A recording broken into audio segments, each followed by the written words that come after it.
السلام علیکم ورحمۃ اللہ وبرکاتہ۔ وعلیکم وعلیکم السلام ورحمۃ اللہ وبرکاتہ۔ السلام ورحمۃ اللہ۔ وعلیکم السلام ورحمۃ اللہ وبرکاتہ۔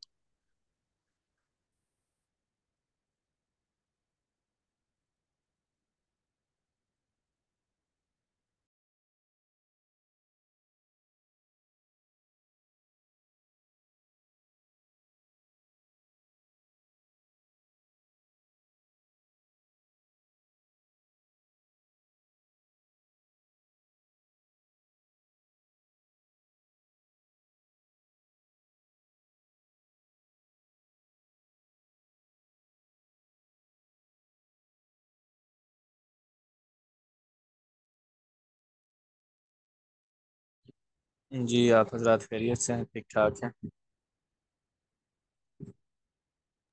جی استاد جی الحمدللہ، آپ ٹھیک ہو استاد جی؟ جی الحمدللہ۔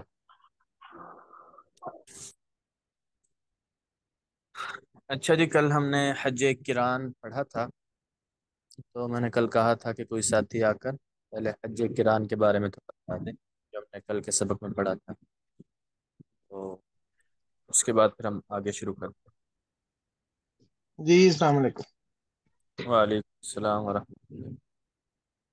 جی حج قرآن وہ حج ہوتا ہے جس میں جو حاجی صاحب ہیں وہ عمرے اور حج کو اکٹھا کرتے ہیں۔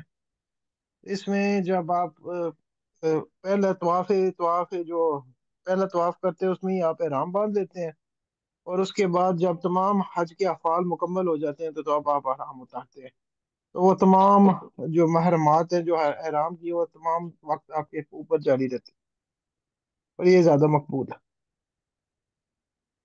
ٹھیک ہو گیا۔ تو اگر آپ کہتے ہیں تو ترتیب اور بھی بتا سکتے نہیں بس باقی تو وہی ہے، باقی حج کا طریقہ ہے جو ہم پیچھے پڑھ چکے ہیں، کل ایک ساتھی نے وہ دہرا بھی دیا تھا۔ ہیں۔ جی جی باقی ساتھیوں کی رائے ہے تو دہرا لیتے ہیں۔ جی باقی ساتھی بتا دیں، دہرا لیں حج کا طریقہ یا آگے ہم پڑھ لیں؟ جی دوہرا دیں۔ صحیح دوہرا دیں گے تو اچھا ہو جائے گا۔ جی جی تیمور بھائی پھر دہرا دیں۔ جی تو 8 ذوالحج کو حاجی احرام باندھ کے جی منہ روانہ ہوں گے۔ منہ میں وہ کیا کہتے ہیں رہیں گے، اور فجر کی نماز سے قبل وہ عرفات کی طرف روانہ ہو جائیں گے۔ عرفات میں ظہر اور عصر کی نماز ایک اذان اور 2 اقامت کے ساتھ ادا کریں گے، ٹھیک ہے۔ اور مغرب سے قبل وہ مزدلفہ روانہ ہو جائیں گے، اور ٹھیک وہاں ہے، مغرب اور عشاء کی نماز اکٹھی ملا کے پڑھیں گے ایک اذان اور 2 اقامت کے ساتھ۔ اس میں تو ایک اذان ہوگی ایک اقامت ہوگی، جو مزدلفہ میں اچھا پڑھیں گے ایک نا مغرب اور عشاء، ایک اذان ایک جی جی اقامت۔ اور پھر کیا کہتے ہیں 10 ذی الحج کو مینا کی طرف واپسی روانگی ہوگی، اور پہلے جو شیطان ہے اس کو کنکریاں ماری جائیں گی 7 عدد۔ یہ وقوف مزدلفہ کس وقت ہوگا؟ مزدلفہ میں رات ہم نے وقوف گزار لی، لیکن وقوف 9 ذی الحج مزدلفہ نہیں، 9 کو تو نہیں وقوف عرفات ہوتا ہے نا، 9 تاریخ کو 10 تاریخ وقوف کو سوری 10 ذی الحج کو۔ جی وقت کون سا ہے؟ فجر کی نماز پڑھ یہ لینے کے بعد سورج کے نکلنے سے پہلے تک، جی جی عید اور والے پھر دن فجر کی نماز پڑھ لینے کے بعد سورج کے نکلنے سے پہلے وقوف مزدلفہ کا وقت ہے۔ ٹھیک ہے پھر؟ پھر مزدلفہ سے ہم دوبارہ واپس منا کی طرف روانگی ہوگی، اور پہلے جو جمرہ ہے اس کو ہم نے 7 کنکر مارنے ہیں۔ ٹھیک ہے، 7 کنکر مارنے کے بعد ہم نے قربانی کرنی ہے، اور قربانی کے بعد آپ کی مرضی ہے کہ آپ حلق کر لیں، یا کیا کہتے ہیں تو جو بال کو تھوڑا سا تھوڑے تھوڑے بال جو رہنے دیں مجھے جی یاد نہیں ایک رہا اسے کیا کہتے پورے کے برابر کٹوا دیں، ایک پورے کے برابر۔ ہیں۔ اور اس کے بعد آپ نے 11 11 12 اور 13 کے درمیان طواف زیارت کرنا، تو یہ بھی حج کا فرض ہے۔ ٹھیک ہے، اور پھر اس کے بعد آپ نے اگلے دن پہلے چھوٹے شیطان کو 7 کنکریاں مارنی ہے، پھر درمیانے شیطان کو 7 کنکریاں مارنی ہے، اور پھر آخر میں بڑے شیطان کو 7 کنکریاں مارنی ہے منا میں. اگلے ٹھیک دن ہے. پھر آپ نے اسی طرح 7 کنکریاں چھوٹے شیطان کو، اور 7 کنکریاں درمیانے شیطان کو، اور 7 کنکریاں جو ہے وہ بڑے شیطان کو مارنی ہے. لیکن اس کے دوران ٹھیک ہے. اگر آپ کے پاس ٹائم ہو تو آپ طواف زیارت بھی کر سکتے. جی بالکل. تو یہ میرے ذہن میں تو یہی 5 تھے. جی اگر اس میں بالکل میں ٹھیک ہے، بھول گیا. ماشاء اللہ بہترین بتا دیا ہے. جی جی شکریہ. تو اس میں 11 تاریخ اور 12 تاریخ کو تینوں شیطانوں کو 7 کنکریاں مارنی ہیں. اور پہلے شیطان کو 7 کنکریاں ماریں گے، اس کے بعد وہاں پر تھوڑی دیر رک کر دعا وغیرہ کرنی ہے. پھر درمیانے شیطان کو 7 کنکریاں مارنی ہیں، اس کے بعد وہاں پر تھوڑی دیر رک کر دعا وغیرہ کی جائے گی. پھر تیسرے شیطان کو کنکریاں مارنی ہے، لیکن وہاں پر رکنا ثابت نہیں ہے آپ صلی اللہ علیہ وسلم سے. تو اس لیے تیسرے شیطان کو کنکریاں مارنے کے بعد وہاں سے فوراً بندہ مینا کی طرف روانہ ہو جائے، جہاں پر بندے کی رہائش ہے. جی یہ ہو گیا 11 12 13 تاریخ تک ہو گیا. اب 13 تاریخ کو جی مکہ مکرمہ میں واپس آنا ہے. تو واپس آتے وقت راستے میں ایک وادی آتی ہے جسے بطن محسب کہتے ہیں، وادی محسب یا بطن محسب. جی تو اس پر تھوڑی دیر رکنا اس وادی کے اندر، یہ بھی آپ صلی اللہ علیہ وسلم سے سنت ہے، ثابت ہے. یہ وہ وادی ہے جہاں پر ابرہہ جب ہاتھی لے کر بیت اللہ پر چڑھائی کرنے کے لیے آیا تھا، تو اللہ تعالیٰ نے اس وادی محسب کے اندر عذاب نازل کیا تھا. ابابیل پرندوں نے کنکر پھینکے تھے ان کے اوپر. تو مکہ مکرمہ میں آ جائے گا تو اس کے بعد صرف الوداعی طواف رہ جاتا ہے. تو الوداعی طواف اس کی مرضی ہے، جب اس کا دل کرے وہ الوداعی طواف کر لے. تو یہ حج کے مکمل افعال ہیں. اور ایک دو چیزیں جو میرے ذہن میں ابھی آ گئی، ایک یہ ہے کہ آپ نے قربانی کرنی ہے دونوں حجوں میں، جس میں آپ عمرہ اور حج کو شامل کرتے ہیں تو اس میں قربانی واجب ہے، اور دوسرے حج میں یہ واجب نہیں ہے جو آپ صرف حج کی نیت سے احرام باندھتے جی اگر صرف اکیلا حج ہے اس میں قربانی واجب نہیں ہے، گنجائش ہے تو کر لیں، گنجائش نہیں ہے تو نہ کریں. لیکن اگر آپ حج اور عمرہ دونوں کر رہے ہیں پھر قربانی کرنا لازم ہے. اگر قربانی کی وسعت ہے قربانی کر لیں، قربانی کی وسعت نہیں ہے تو 10 روزے رکھے جاتے ہیں. ہیں. تین آج کے ایام میں 9 ذی الحج سے قبل، اور 7 جو ہے آپ جب آسانی ہو آپ کر سکتے ہیں. یہ جی میرا سورہ بقرہ کی آیت بھی ہے اگر میں غلط نہیں جی بالکل ایسے ہی ہے. جو ہوں. ابتدائی 3 روزے ہیں وہ 9 تاریخ سے پہلے پہلے رکھنا ضروری ہے، اور جو باقی 7 روزے رہ جاتے ہیں وہ آپ 13 تاریخ کے بعد بعد رکھ سکتے ہیں جب آسانی ہو. جی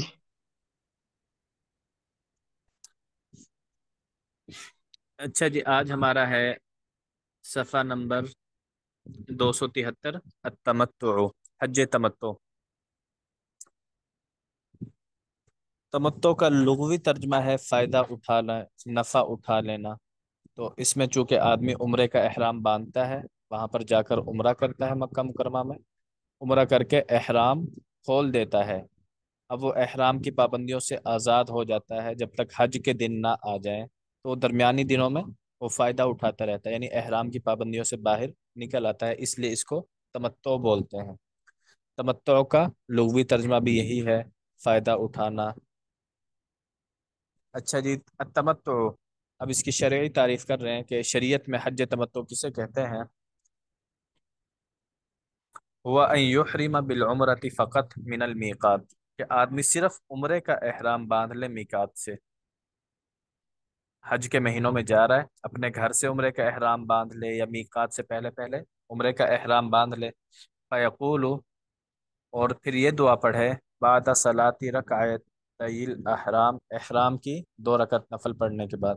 احرام باندھتے ہیں تو 2 رکعت نفل پڑھتے ہیں، تو نفل پڑھنے کے بعد یہ دعا مانگے گا، اللہم انی ارید العمرۃ، اے اللہ میں عمرے کا ارادہ رکھتا ہوں، فیسرھا لی، یہ میرے لیے آسان کر دے، وتقبلھا منی، اور یہ عمرہ مجھ سے قبول کر لو. ثم یاتی بالتلبیہ، یہ نیت کرے گا اور اس کے بعد پھر وہ تلبیہ پڑھ لے گا، لبیک اللہم لبیک. تو اس کا صرف عمرے کا احرام بند چکا ہے.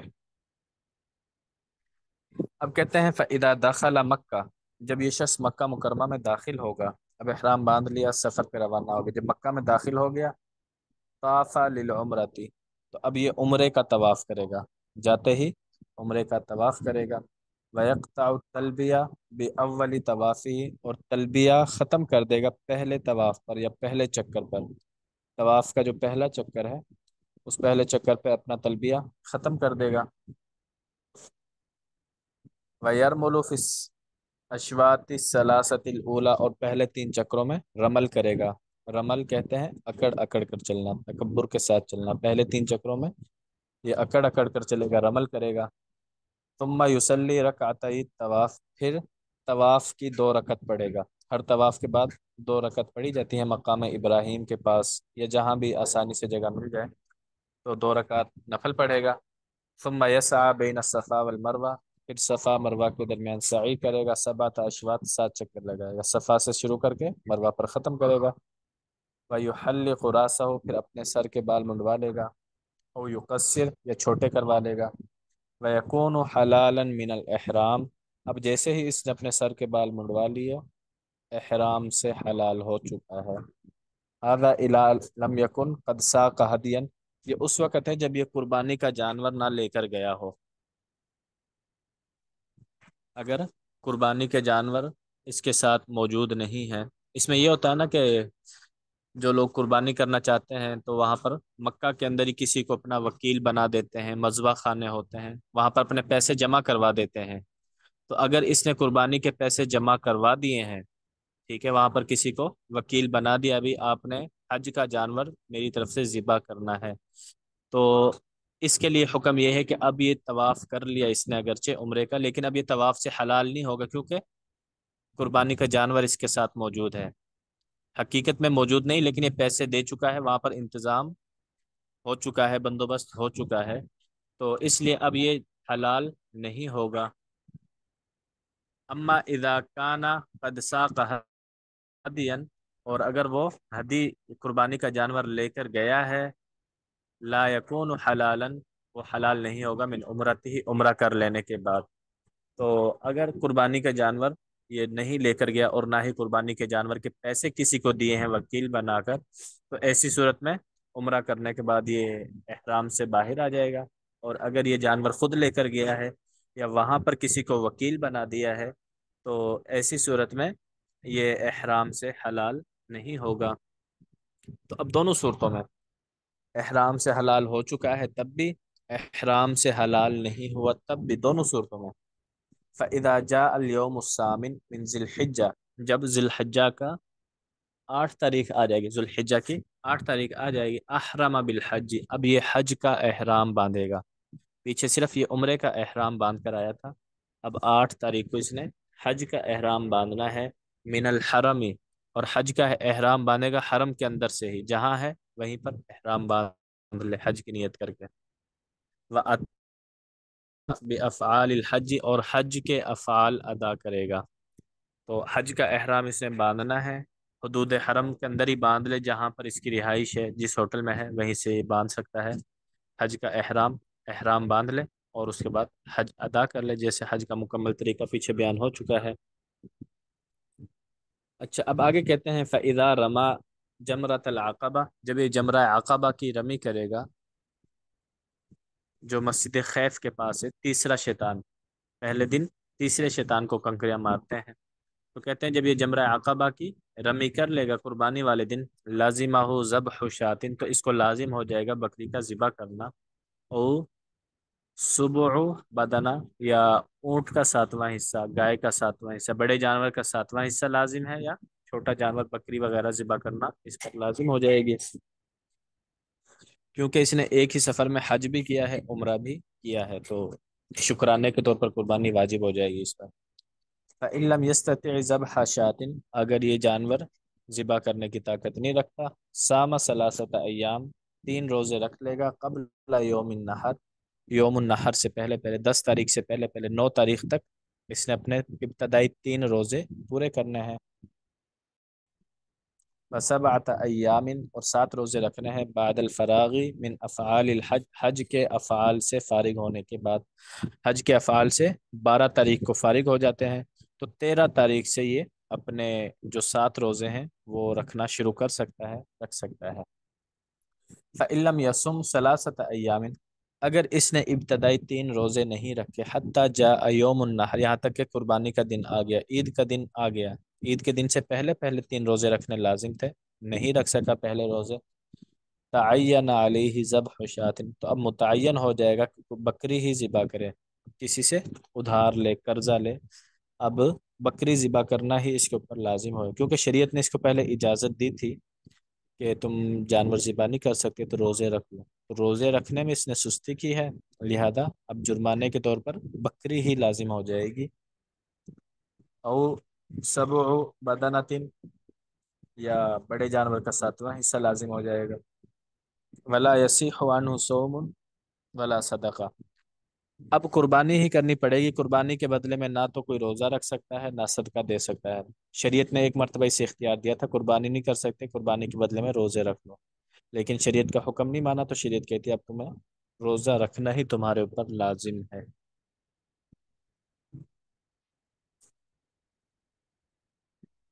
یہاں تک سمجھ آ گیا جی آپ حضرات؟ جی استاد۔ ٹھیک ہو گیا۔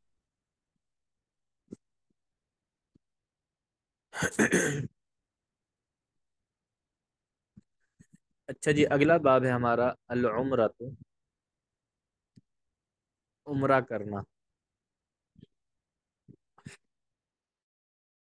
العمرۃ سنت مؤکدۃ مرۃ فی العمر، عمرہ کرنا سنت مؤکدہ ہے ایک مرتبہ، فی العمر پوری زندگی میں،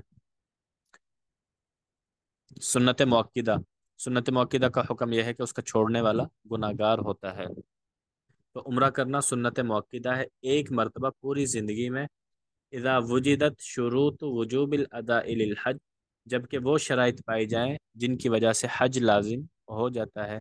حج کن کی شرائط کی وجہ سے لازم ہوتا ہے وہ ہم پیچھے پڑھ چکے ہیں کہ مختلف شرائط تھی، اس میں سب سے پہلی شرط یہ تھی کہ آدمی کے پاس خرچہ موجود ہو آنے جانے کا، وہاں پر رہنے کا، اور جتنے دن وہاں پر گزارے گا اتنے دن پیچھے اپنے اہل و عیال کا خرچہ برداشت کر سکتا ہو۔ دوسرا پھر راستہ پر امن ہو۔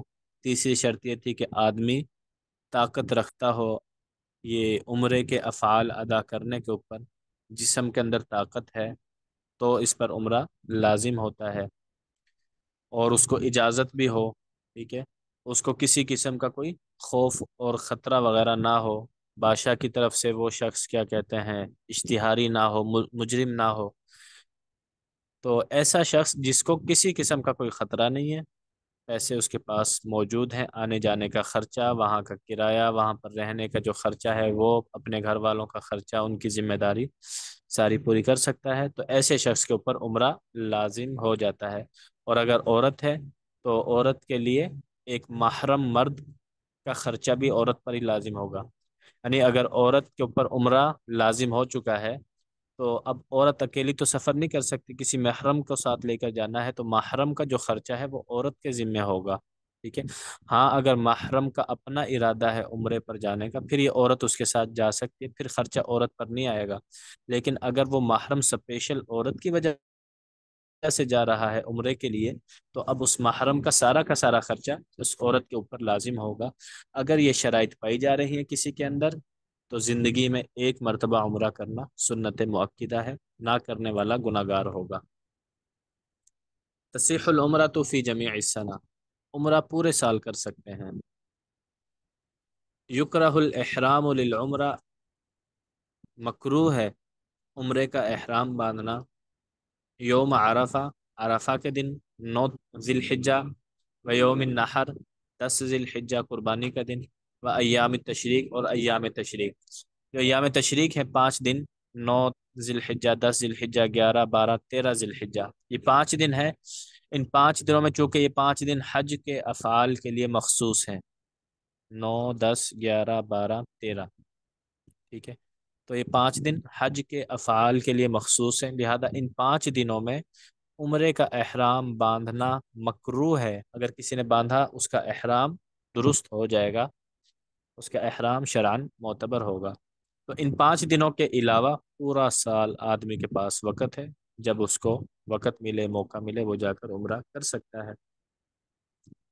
آگے کہتے ہیں افعال العمرۃ اربعۃ، عمرے کے اندر 4 چیزیں کی جاتی ہیں۔ جب آدمی عمرے پر جائے تو وہاں پر 4 چیزیں ہیں، عمرہ ادا ہو جاتا ہے۔ نمبر 1 الاحرام، احرام باندھنا، ہر بندہ باندھتا ہے، بالکل واضح ہے، میقات سے پہلے پہلے احرام باندھنا۔ نمبر 2 الطواف، طواف کرنا، طواف کا طریقہ ہم پڑھ چکے ہیں، حجر اسود کے سامنے سے طواف کے 7 چکروں کی شروعات ہوگی، پہلے 3 چکروں میں رمل ہوگا، باقی 4 چکر نارمل انداز میں، نارمل حیت پر لگائے جائیں گے، اور طواف کے بعد 2 رکعت نفل پڑھے جاتے ہیں، ٹھیک ہے۔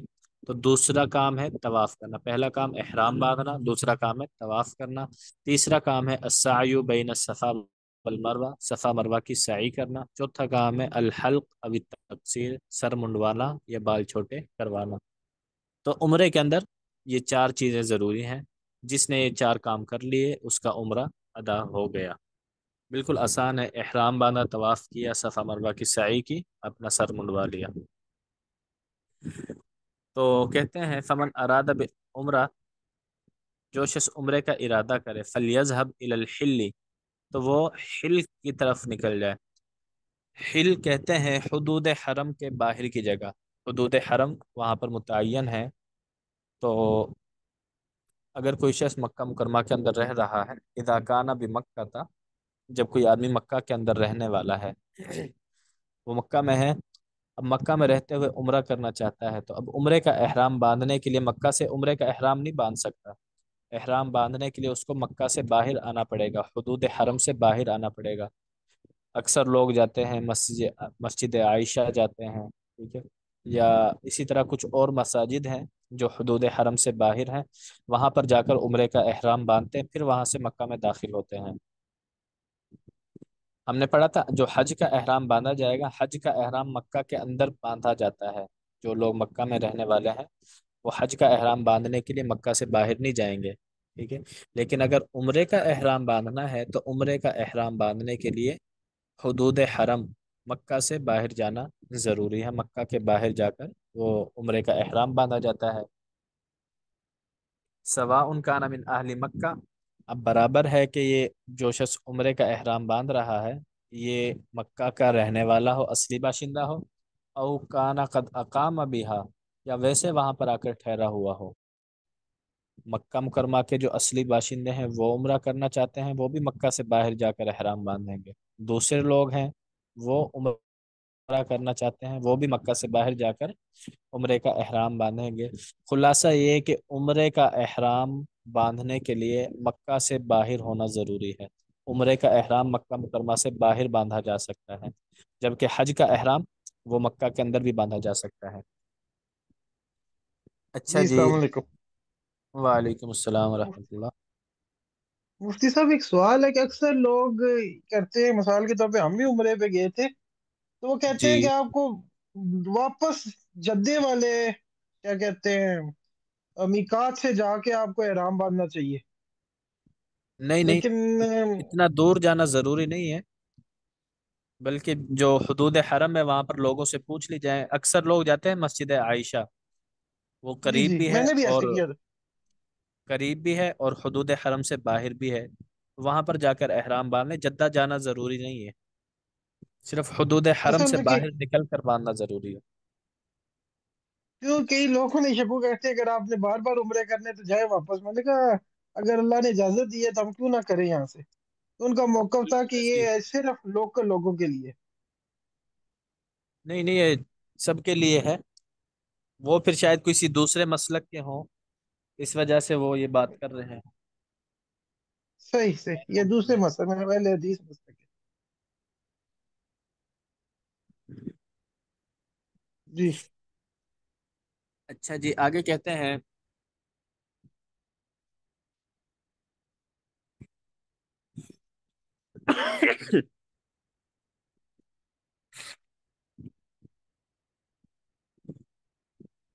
اما من بعود عن مکہ،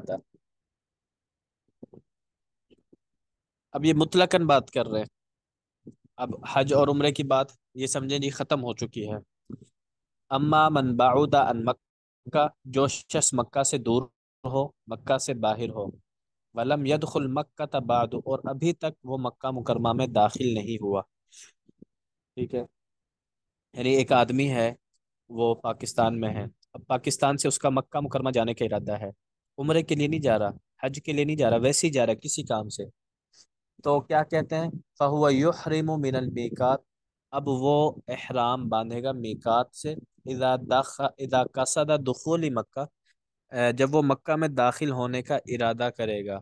جب آدمی مکہ مکرمہ میں داخل ہونے کا ارادہ کر لے، قصد کر لے، تو اب اسے عمرے کا احرام باندھنا پڑے گا. ثم یطوف ویسعی للعمرہ، پھر وہ طواف کرے گا، سعی کرے گا عمرے کی. ثم یحلق راسہ، پھر وہ اپنے حلق کروائے گا، اور یقصر، یا اپنے بال چھوٹے کروائے گا. وقد حل من العمرہ، اور پھر وہ آدمی عمرے سے حلال ہو جائے گا. اب اس نے وہ جس مقصد کے لیے وہاں پر گیا تھا اپنا وہ کام کر لے.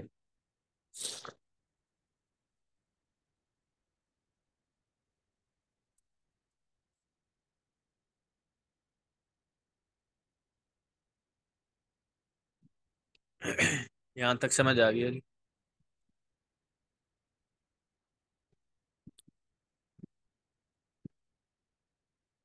جی استاد جی. ٹھیک ہو گیا.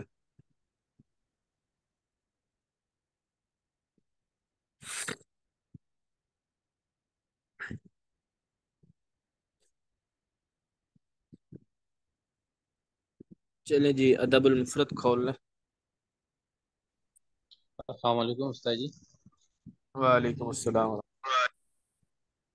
استاد جی ایک سوال ہے. ہمارے یہاں ایک بندہ چھٹی سے واپس آئے، وہ کہہ رہے کہ ہمارے جو امام صاحب ہیں انہوں نے یہ ایک مسئلہ بتایا ہے کہ بھائی جو ہم غیر مؤکدہ سنت پڑھتے ہیں نا استاد جی، 4 رکعت والی، جی جی تو وہ کہہ رہے ہیں کہ جی بھائی دوسری رکعت کے بعد اتحیات پڑھتے ہیں، اتحیات کے بعد درود شریف پڑھنی ہے دوسری رکعت میں، درود شریف پڑھ کے پھر کھڑے ہونے ہیں، اور ہر رکعت میں ثنا پڑھنی ہے. تو یہ درود اشہد اللہ کے بعد درود شریف دوسری رکعت کے بعد بیٹھ کے قاعدے میں پڑھنی ہے غیر موقع. جی جی جو سنت غیر مؤکدہ ہے، سنت غیر مؤکدہ کی حکم یہ ہے، گویا کہ آپ دو دو رکعت کر کے پڑھ رہے ہیں نا. سنت غیر مؤکدہ کا طریقہ یہ ہے کہ آپ یہ سمجھے جی پہلے میں نے 2 رکعت پڑھی ہے. جس طرح 2 رکعت آپ پڑھتے جی ہیں، پہلی رکعت پہ آپ سبحانک اللہم سے شروع کرتے ہیں، دوسری رکعت میں آخر تک آپ دعا تک جاتے ہیں. تشہد پڑھ لیا، تشہد پڑھنے کے بعد آپ نے درود پاک پڑھا، درود پاک پڑھ کے آپ نے پھر دعا پڑھی. اس کے بعد سلام نہیں پھیرنا، پھر تیسری رکعت کے لیے کھڑے ہو جانا ہے، پھر سبحانک اللہم تیسری رکعت میں پڑھنا ہے، چوتھی رکعت میں نہیں پڑھنا. جس طرح ہم دو دو رکعت پڑھتے ہیں نا، تو فرق صرف جی اتنا ہے سر. سنت غیر موقع میں کہ اس میں سلام نہیں پھیرنا. باقی جس طرح 2 رکعت کی نیت کر کے 2 رکعت پڑھی جاتی ہے اسی طرح پڑھا جائے گا اس کو. تو استاد جی اگر درود شریف نہ پڑھی تو یہ نہیں ہوگی نماز نہیں، دوسری نماز رکعت میں؟ ہو جائے گی. درود پاک پڑھنا، آخر میں دعا پڑھنا یہ سنت ہے. اگر یہ آدمی جی فرض نماز میں بھی نہیں پڑھتا، نماز ادا ہو جائے گی. لیکن طریقہ اس کا یہ ہے کہ آدمی جو ہے وہ تشہد پڑھے، تشہد کے بعد درود پاک پڑھے، دعا پڑھے، سلام پھیرے بغیر پھر تیسری رکعت کے لیے کھڑا ہو جائے.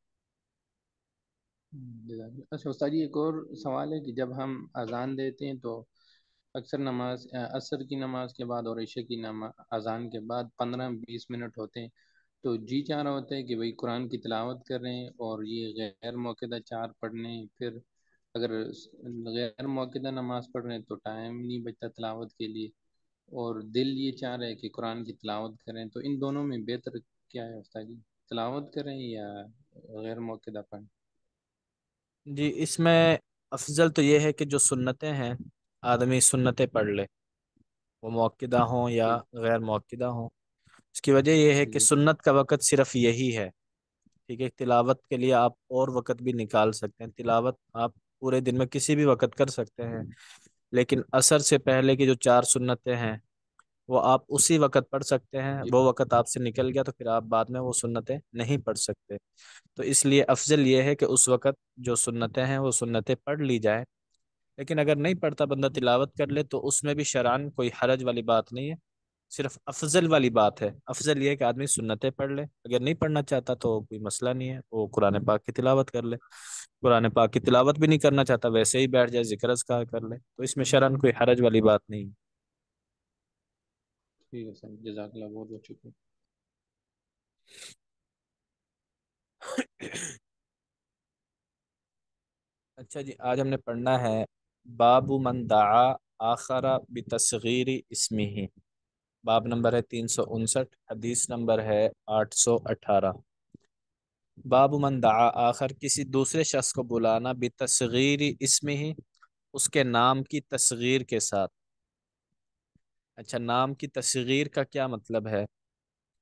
نام کی تصغیر یہ صرف عربی زبان کے اندر یہ بلایا جاتا ہے، کسی آدمی کو بلانا ہو تو مثال کے طور پر عمر ہے، ٹھیک ہے، اب عمر کو بلانے کے لیے اس کہتے ہیں جی عمیر، درمیان میں یا کا اضافہ کر دیا، جو آخری لفظ ہوتا ہے نا، آخری لفظ سے پہلے والا جو پہلے آخری لفظ سے پہلے یا بڑھا دی جائے، جیسے اس روایت میں ہے طلق بن حبیب رحمت اللہ علیہ، یہ تابعی ہیں، تو ان کو بلایا تھا طلق سے طلیق، قاف سے پہلے یا کا اضافہ کر دیا، تو یہ صرف عربی زبان کے اندر اس طرح استعمال ہوتا ہے کہ کسی کو بلانے کے لیے اس کے نام کا جو آخری لفظ ہے، آخری لفظ سے پہلے یا بڑھا دیا جائے، اس کو بولتے ہیں تصغیر، اس کا ترجمہ ہو جاتا ہے چھوٹا،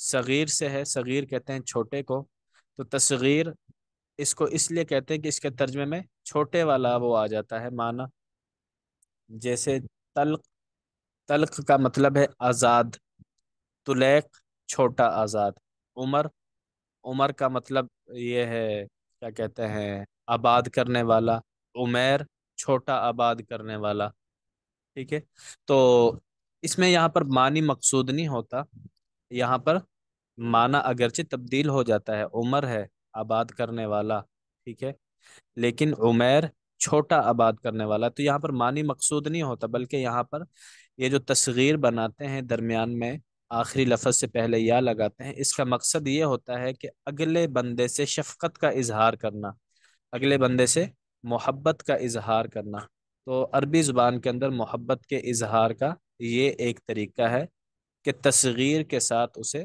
بلایا جاتا ہے۔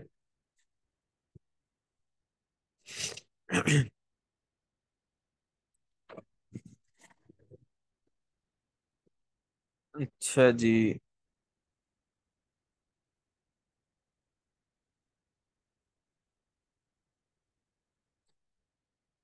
تو یہ تابعی ہیں طلق بن حبیب رحمۃ اللہ علیہ، وہ فرماتے ہیں کنت اشد الناس تکذیبا بالشفاعہ، میں لوگوں میں سب سے زیادہ سختی کے ساتھ انکار کرنے والا تھا، تکذیباً جھٹلانے والا تھا یا انکار کرنے والا تھا، بالشفاعت، شفاعت کو، یعنی کہ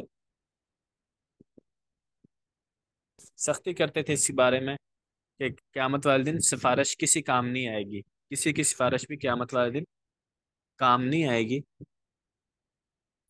فسألت جابرا، تو طلق بن حبیب کہتے ہیں کہ میں نے حضرت جابر رضی اللہ تعالیٰ عنہ سے اس کے بارے میں پوچھا، سفارش کے بارے میں، کہ کیا قیامت کے دن سفارش کام آئے گی کسی کے؟ فقال یا طلیق، تو نام تھا طلق لیکن بلایا کیا، یا طلیق، تو یہاں پر شفقت یا محبت کا اظہار مقصود ہوتا ہے، تو یہ ہمارا جو باب ہے یہ اس کے ساتھ مناسبت یہ ہے ترجمۃ الباب سے، تو کہنے لگے یا طلیق سمیت النبی صلی اللہ علیہ وسلم یقول، میں نے آپ صلی اللہ علیہ وسلم کو یہ فرماتے ہوئے سنا، یخرجون من النار بعد دخول، لوگ جہنم سے نکلیں گے داخل ہو جانے کے بعد، ونحن نقرأ الذی تقرأ، اور ہم بھی وہی قرآن پاک پڑھتے ہیں جو تم پڑھتے ہو، ٹھیک ہے، تو اس کا مطلب یہ ہے کہ قرآن پاک میں بعض آیات ایسی ہیں جن میں ہے جی خالدین فیہا یدخلون فی ناری جہنم، وہ جہنم میں داخل ہوں گے، خالدین فیہا ہمیشہ رہیں گے۔ تو ان آیات کی وجہ سے وہ جو تابعی ہیں طلق رحمۃ اللہ علیہ، وہ یہ سمجھتے تھے کہ جو بندہ جہنم میں چلا گیا بس وہ جہنم میں ہی رہے گا ہمیشہ ہمیشہ۔ تو جابر رضی اللہ تعالیٰ عنہ فرماتے ہیں کہ ہم بھی یہی قرآن پاک پڑھتے ہیں، اس قرآن پاک کو سمجھنے والے ہم ہیں۔ یہ جو آیات ہیں جن میں آتا ہے کہ جہنم میں داخل ہونے کے بعد وہ ہمیشہ ہمیشہ جہنم میں رہیں گے، یہ حکم کافروں کے ساتھ خاص ہے، مسلمانوں کے لیے یہ حکم نہیں ہے۔ مسلمانوں کا حکم کیا ہے؟ وہ احادیث میں آپ صلی اللہ علیہ وسلم نے بیان فرما دیا کہ مسلمان جو ہیں وہ جہنم میں داخل ہوں گے، اپنے گناہوں کے بقدر سزا بھگتیں گے، گناہوں سے پاک صاف ہو کر پھر وہ جنت میں داخل ہو جائیں گے۔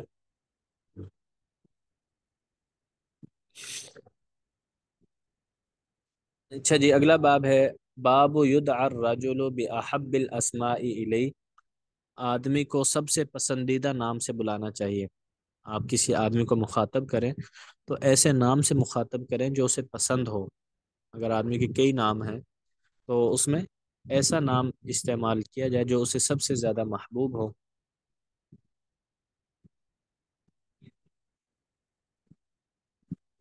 حنزلہ بن حزیم رضی اللہ تعالیٰ عنہ فرماتے ہیں کان نبی صلی اللہ علیہ وسلم یعجبہ، آپ صلی اللہ علیہ وسلم کی بات اچھی لگتی تھی، ان یدعى الرجل کہ آدمی کو بلایا جائے بأحب اسمائہ الی، اس کے سب سے زیادہ پسندیدہ نام کے ساتھ، وأحب کناہ اور سب سے پسندیدہ کنیت کے ساتھ۔ تو آپ صلی اللہ علیہ وسلم جو ہے یہ بات پسند کرتے تھے۔ مطلب یہ ہے کہ اگر کسی آدمی کا کوئی ایسا نام مشہور ہو جائے لوگوں میں جسے وہ پسند نہیں کرتا تو اس نام سے آدمی کو پھر نہیں بلانا چاہیے، بلکہ ایسے نام سے بلانا چاہیے جو اسے ناگوار نہ گزرے۔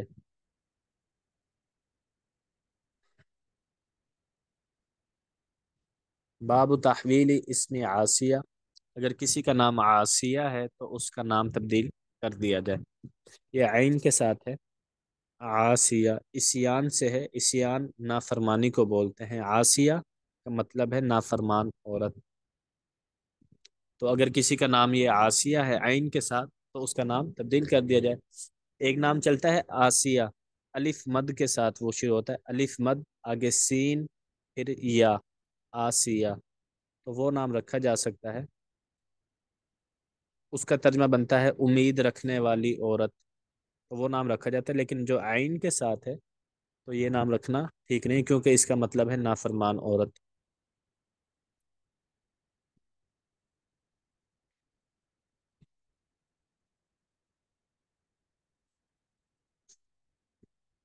اچھا جی، عن ابن عمر ان نبی صلی اللہ علیہ وسلم غیر اسم عاصیہ، آپ صلی اللہ علیہ وسلم نے عاصیہ ایک عورت تھی اس کا نام تبدیل کر دیا، وقال اور فرمایا انت جمیلۃ کہ تمہارا نام جمیلہ ہے۔ پہلے اس عورت کا نام عاصیہ تھا، آپ صلی اللہ علیہ وسلم نے نام تبدیل کر کے اس عورت کا نام جمیلہ رکھ دیا۔ اب یہ کون تھی یہ عورت؟ اس میں بعض لوگ کہتے ہیں یہ حضرت عبداللہ بن عمر کی بیٹی تھی، ان کا نام آسیہ تھا، بعض لوگ کہتے ہیں کہ حضرت عبداللہ بن عمر کی بیوی تھی۔ تو لیکن خلاصہ یہ ہے کہ اگر کسی کا نام آسیہ ہو عین کے ساتھ تو اس کا نام تبدیل کر دینا چاہیے، کیونکہ اس کا معنی ٹھیک نہیں ہے، بلکہ اس کا معنی بنتا ہے نافرمان عورت۔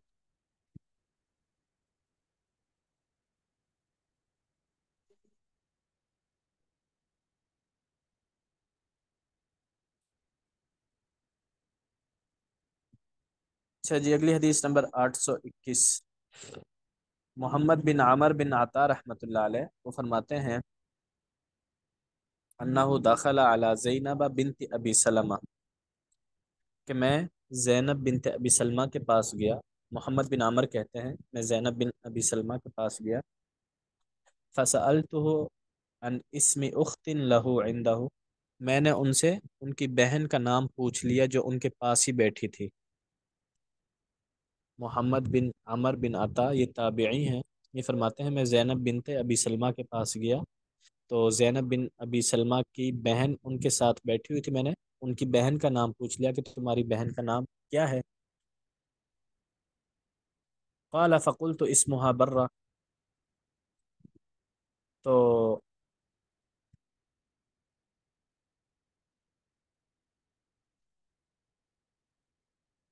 بلکہ یہ تھوڑا سا الٹ ہو گیا ہے، محمد بن عامر بن عطا یہ آئے حضرت زینب بنت ابی سلمہ کے پاس، فسألته عن اسم اخت له عنده، تو جو زینب بنت ابی سلمہ ہیں انہوں نے ان سے پوچھا محمد سے کہ آپ کی بہن کا نام کیا ہے؟ قال فقلت اسمها برہ، تو محمد بن عمر نے بتایا جی میری بہن کا نام تو برہ ہے۔ قالت، تو زینب بنت ابی سلمہ رضی اللہ عنہا وہ کہنے لگی غیر اسمہا، تم اپنی بہن کا نام تبدیل کر دو، فإن النبی صلی اللہ علیہ وسلم، کیونکہ آپ صلی اللہ علیہ وسلم نے نکاح کیا زینب بنت جحش سے، و اسمہا برہ، اور زینب بنت جحش رضی اللہ عنہ کا پرانا نام بھی برہ تھا، فغیر اسمہا الی زینب، تو آپ صلی اللہ علیہ وسلم نے ان کا نام تبدیل کر کے زینب رکھ دیا۔ تو ام المؤمنین حضرت زینب بنت جحش رضی اللہ تعالیٰ عنہ ان کا پرانا نام برہ تھا، آپ صلی اللہ علیہ وسلم نے ان کا نام تبدیل کر کے زینب رکھا، تو تمہاری بہن کا نام بھی برہ ہے، لہذا تم بھی اپنی بہن کا نام تبدیل کر لو۔ آگے کہتی ہیں وَدَخَلَ عَلَى أُمِّ سَلَمَةَ حِينَ تَزَوَّجَ، اور آپ صلی اللہ علیہ وسلم داخل ہوئے ام سلمہ رضی اللہ عنہا کے پاس جب ان سے شادی کی، شادی کرنے کے بعد گھر تشریف لے گئے، و اسمی برہ، کہتے ہیں کہ و اسمی برہ، اور اس وقت میرا نام برہ تھا، فسمعها تدعونی، تو آپ صلی اللہ علیہ وسلم نے اپنی بیوی ام سلمہ کو سنا کہ وہ مجھے پکار رہی تھی برہ، برہ کہہ کر۔ یہ جو یہاں پر آتی ہیں زینب بنت ابی سلمہ، زینب بنت ابی سلمہ ان کا پرانا نام بھی برہ تھا، جن کے پاس یہ محمد بن عمر گئے ہوئے ہیں ان کا پرانا نام بھی برہ تھا۔ تو یہ کہتی ہیں کہ آپ صلی اللہ علیہ وسلم نے جب حضرت ام سلمہ سے شادی کی تو حضرت ام سلمہ نے مجھے پکارا برہ کہہ کر، میرا نام پرانا برہ تھا۔ فقالا، تو آپ صلی اللہ علیہ وسلم فرمانے لگے لا تزکوا انفسکم، تم اپنے آپ کو پاکیزہ نہ کہو، فإن اللہ هو اعلم، کیونکہ اللہ تعالیٰ زیادہ جاننے والے ہیں بالبرتی نیک عورت کو، والفاجرہ اور نافرمان عورت کو۔ سمیہا زینب، تم اس کا نام زینب رکھ دو، آپ صلی اللہ علیہ وسلم نے حضرت ام سلمہ سے کہا کہ میرا نام برہ ہے، اسے تبدیل کر کے زینب رکھ دیں۔ فقالت فہی زینب، وہ کہنے لگی کہ اب اسے ان کا نام زینب ہے، فقلت لها سمی، تو میں نے ان سے کہا کہ تم نام رکھ دو، فقالت غیرہ الی ما غیر الیہ رسول اللہ صلی اللہ علیہ وسلم، تو وہ کہنے لگی کہ تم ان کا وہی نام رکھ دو جو آپ صلی اللہ علیہ وسلم نے رکھا تھا، فسمیہا زینب، تو تم اس کا نام زینب رکھ دو۔ تو یہ روایت تھوڑی سی بظاہر الفاظ کے اعتبار سے کیا کہتے ہیں سمجھنے کے اعتبار سے تھوڑی مشکل ہے، اس وجہ سے کہ یہاں پر دو تین صحابیہ ہیں جن کا ذکر آیا ہے، ان کا پرانا نام برہ تھا، آپ صلی اللہ علیہ وسلم نے تبدیل کر کے سب کا نام زینب رکھا۔ تو اب جو یہ محمد بن عامر ہیں جو اس حدیث کے راوی ہیں، جب وہ آئے نا حضرت زینب بنت ابی سلمہ کے پاس، زینب بنت ابی سلمہ کا پرانا نام بھی برہ تھا، آپ صلی اللہ علیہ وسلم نے تبدیل کروایا، تو زینب بنت ابی سلمہ نے ان سے پوچھا کہ تمہاری بہن کا نام کیا ہے؟ انہوں نے بتایا میری بہن کا نام برہ ہے، تو زینب بنت ابی سلمہ نے کہا کہ آپ صلی اللہ علیہ وسلم نے میرا نام بھی تبدیل کروایا تھا، میرا نام بھی زینب تھا، لہٰذا تم بھی اپنی بہن کا نام تبدیل کر کے برہ سے زینب رکھ دو۔ تو یہ نام اس وجہ سے آپ صلی اللہ علیہ وسلم نے تبدیل کروایا تھا کیونکہ برۃن کا ترجمہ ہے بڑا نیک فرما بردار، آپ صلی اللہ علیہ وسلم نے فرمایا کہ تم یہ نام نہ رکھو، کیونکہ اسے بظاہر یہ شبہ ہوتا ہے کہ آدمی جو ہے وہ اپنی بڑائی بیان کر رہا ہے، اپنی بزرگی بیان کر رہا ہے کہ میں تو بڑا نیک ہوں، میں تو برہ ہوں، میں نیک عورت ہوں، ٹھیک ہے، تو اس میں اپنی بڑائی کا شبہ پیدا ہوتا ہے، تو اس لیے آپ صلی اللہ علیہ وسلم نے اس سے منع فرما دیا۔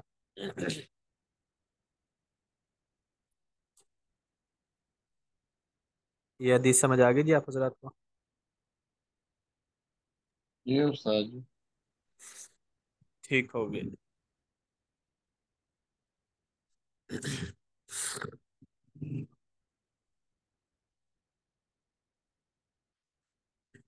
اگلا باب ہے باب السرم۔ سرم نام رکھنا کیسا ہے؟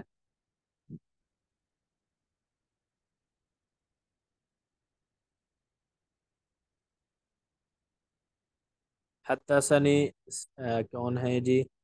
عمر بن عثمان بن عبد الرحمن بن سعید المخزومی، وہ اپنے دادا سے، وہ آگے اپنے والد سے نقل کرتے ہیں، ان کے والد کا نام تھا سعید المخزومی رضی اللہ تعالی عنہ۔ وکان اسمہ السرم، ان کا پرانا نام سرم تھا۔ فسماہ النبی صلی اللہ علیہ وسلم سعیدن، آپ علیہ الصلوۃ والسلام نے ان کا نام تبدیل کر کے سعید رکھ دیا۔ آگے جو ہے یہ ایک اضافی جملہ ہے، رأیت عثمان رضی اللہ عنہ متکئا فی المسجد، یہ کہتے ہیں کہ میں نے حضرت عثمان رضی اللہ تعالیٰ عنہ کو مسجد میں دیکھا تھا، وہ ٹیک لگا کر بیٹھے ہوئے تھے۔ تو یہاں پر یہ صحابی ہیں حضرت سعید المخزومی رضی اللہ تعالیٰ عنہ، ان کا پرانا نام سرم تھا، تو آپ صلی اللہ علیہ وسلم نے نام تبدیل کر دیا۔ تو سرم نام رکھنا یہ بھی اچھا نہیں ہے۔ تو سرم کا جو ترجمہ ہے، لغوی ترجمہ، یہ آتا ہے کاٹنے کے معنی میں، ٹکڑے ٹکڑے کرنے کے معنی میں۔ تو ترجمے کے لحاظ سے، معنی کے لحاظ سے یہ نام جو ہے وہ اچھا نہیں ہے، اس لیے یہ نام آپ علیہ السلام نے تبدیل کروا دیا تھا۔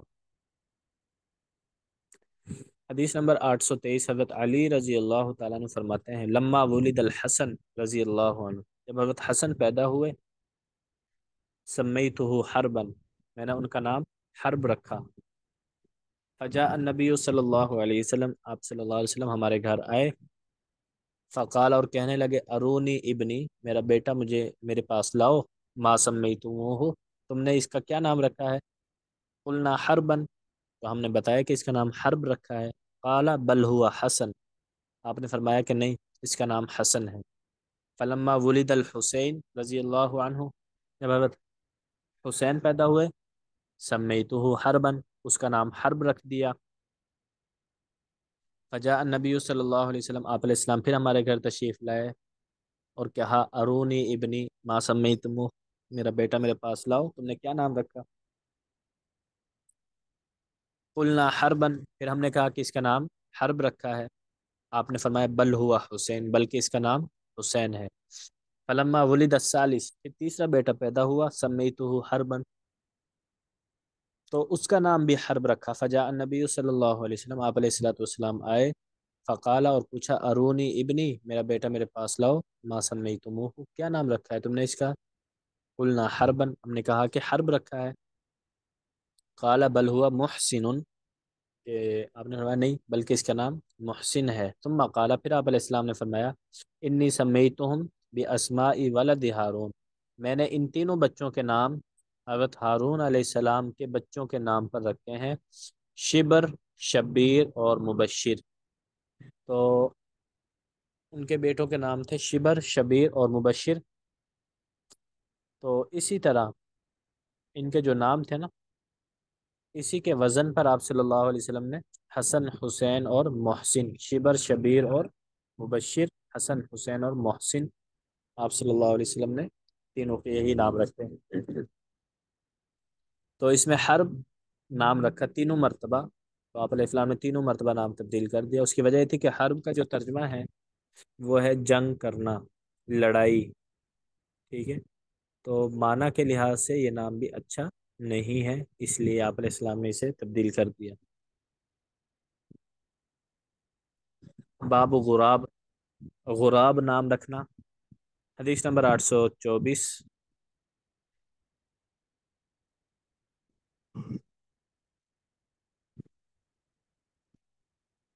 رائطہ بنت مسلم، اپنے والد حضرت مسلم رضی اللہ تعالیٰ عنہ سے نقل کرتے ہیں۔ رائطہ بن مسلم کے والد کا نام حضرت مسلم رضی اللہ عنہ، ان کے والد فرماتے ہیں شاہد تو مع النبی صلی اللہ علیہ وسلم حنیناً، میں غزوہ حنین میں آپ علیہ السلام کے ساتھ شریک تھا۔ فقال علی، آپ فرمانے لگے مسمک، تمہارا نام کیا ہے؟ قلت غراب، میں نے بتایا کہ میرا نام غراب ہے۔ قال لا، آپ نے فرمایا کہ نہیں، بل اسمو کا مسلم، بلکہ تمہارا نام آج سے مسلم ہے۔ تو غراب عربی زبان میں کوے کو بولتے ہیں، ٹھیک ہے، تو ان کا نام غراب تھا، آپ علیہ الصلوۃ والسلام نے ان کا نام تبدیل کر کے مسلم رکھا۔ اچھا جی، حدیث باب ہے باب شہاب، شہاب نام رکھنا کیسا ہے؟ حدیث نمبر 825، حضرت عائشہ رضی اللہ عنہ فرماتی ہیں ذکر عند رسول اللہ صلی اللہ علیہ وسلم، تذکرہ کیا گیا آپ صلی اللہ علیہ وسلم کے سامنے، رجل، ایک آدمی کا، یقال له شہاب، اس آدمی کا نام شہاب تھا۔ فقال رسول اللہ صلی اللہ علیہ وسلم، تو آپ صلی اللہ علیہ وسلم نے فرمایا بل انت ہشام، بلکہ تمہارا نام ہشام ہے۔ تو پرانا نام ان کا شہاب تھا۔ شہاب کہتے ہیں ایک ٹوٹا ہوا ستارہ، ٹوٹا ہوا ستارہ، شہاب ثاقب۔ جب جنات وغیرہ، شیطان وغیرہ آسمان میں جاتے ہیں باتیں سننے کے لیے، تو آسمان میں ہمیں ایک شعلہ نظر آتا ہے، وہ شیطان کا پیچھا کرتا ہے، اس شعلے کو شہاب بولتے ہیں۔ تو اس لیے یہ انگارہ ہے۔ بعض لوگ کہتے ہیں کہ جہنم کے اندر یہ انگارہ ہے، جہنم کا شعلہ اس سے مراد ہوتا ہے، تو اس لیے یہ نام رکھنا ٹھیک نہیں ہے۔ تو آپ علیہ الصلوۃ والسلام نے ان کا نام تبدیل کر کے ہشام رکھ دیا۔ اگلا باب ہے باب العاصی، عاصی نام رکھنے کا بیان۔ پیچھے آیا تھا عاصیہ، عاصیہ وہ عورت کے لیے ہے، اور عاص یہ ہے مرد کے لیے، ترجمہ اس کا بھی یہی ہے، نافرمان۔ تو عاص نام رکھنا ٹھیک نہیں ہے۔ حضرت مطیع رضی اللہ تعالیٰ عنہ فرماتے ہیں سمعت النبی صلی اللہ علیہ وسلم یقول، کہ میں نے آپ صلی اللہ علیہ وسلم کو یہ فرماتے ہوئے سنا، یوم فتح مکہ، فتح مکہ والے دن آپ نے فرمایا لا یقتل قرشی، کوئی قریشی قتل نہیں کیا جائے گا، صبرن قیدی بنا کر، بعد الیوم آج کے بعد، الی یوم القیامہ قیامت کے دن تک، آج کے بعد فتح مکہ کے بعد سے لے کر قیامت کے دن تک کوئی قریشی قیدی بنا کر نہیں مارا جائے گا۔ ویسے مر سکتے ہیں، قتل کیے جا سکتے ہیں، لیکن قیدی بنا کر کوئی نہیں مرے گا۔ فلم یدرک الاسلام احد من عصات قریش، اب یہ جو صحابی ہیں حضرت مطیع رضی اللہ تعالیٰ عنہ، یہ فرماتے ہیں فلم یدرک الاسلام، اسلام قبول نہیں کیا، احد من عصات قریش، قریش کے عصات میں سے کسی نے بھی، عصات یہ عاصم کی جمع ہے، کہ آس نامی جتنے بھی لوگ تھے مکہ مکرمہ میں، آس نامی لوگوں میں سے کسی نے اسلام قبول نہیں کیا، غیر مطیع، سوائے حضرت مطیع رضی اللہ تعالیٰ عنہ کے، کانا اسمہ العاص، ان کا پرانا نام بھی عاص ہی تھا، فسماہ النبی صلی اللہ علیہ وسلم مطیعا، آپ صلی اللہ علیہ وسلم نے ان کا نام تبدیل کر کے مطیع رکھ دیا۔ تو اس وقت مکہ مکرمہ میں کئی لوگوں کا نام تھا عاص، تو سب کو ملا کر عصات بولا جاتا تھا۔ عصات مطلب وہ تمام لوگ جن کا نام عاص ہے۔ جیسے مکہ مکرمہ کے اندر جو صحابہ ہیں، صحابہ میں سے بھی اکثر صحابہ کے نام عبداللہ کے نام پر، جیسے حضرت عبداللہ بن عمر، عبداللہ بن مسعود، ٹھیک ہے، عبداللہ بن عباس، اور بھی صحابہ ہیں، تو ان سب کو بولا جاتا تھا عبادلہ، عبداللہ کی جمع عبادلہ۔ تو اسی طرح عاص کی جمع تھی عصات۔ تو مکہ مکرمہ میں جتنے بھی عاص نامی لوگ تھے، ان میں سے کوئی بھی اسلام نہیں لے کر آئے، سوائے ایک شخص کے، اس کا نام پرانا نام بھی عاص ہی تھا، لیکن آپ صلی اللہ علیہ وسلم نے ان کا نام تبدیل کر کے مطیع رکھ دیا۔ عاص کا ترجمہ ہے نافرمان، اور مطیع کا ترجمہ ہے فرما بردار۔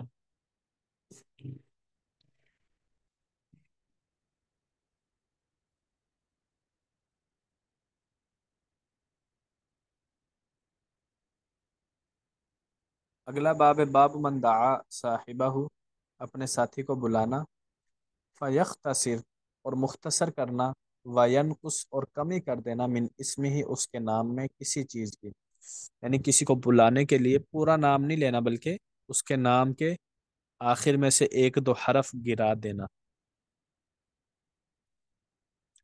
حضرت عائشہ رضی اللہ تعالیٰ عنہ فرماتی ہیں قال رسول اللہ صلی اللہ علیہ وسلم یا عائش، آپ علیہ السلام نے مجھے فرمایا اے عائش، نام تھا عائشہ، ٹھیک ہے، آخر میں ایک لفظ گرا دیا عائش، تو اس طرح بلانا عربی زبان کے اندر یہ محبت کے اظہار کا ایک طریقہ ہے، اس طریقے سے محبت کا اظہار کیا جاتا ہے کہ آخر میں سے کوئی ایک حرف گرا دیا جائے۔ تو آپ نے فرمایا اے عائش، ہذا جبریل، یہ جبرائیل علیہ السلام ہے، یقرأ علیک السلام، تمہیں سلام پیش کرتے ہیں۔ قالت، تو انہوں نے فرمایا وعلیہ السلام ورحمۃ اللہ وبرکاتہ۔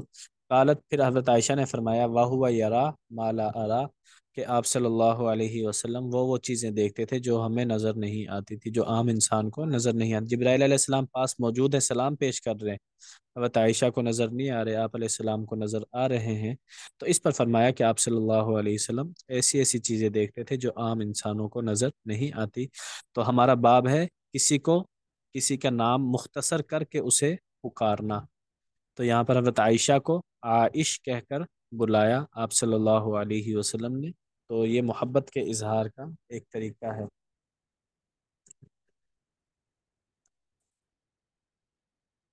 یہاں تک سمجھ آ گیا جی آپ حضرات کو؟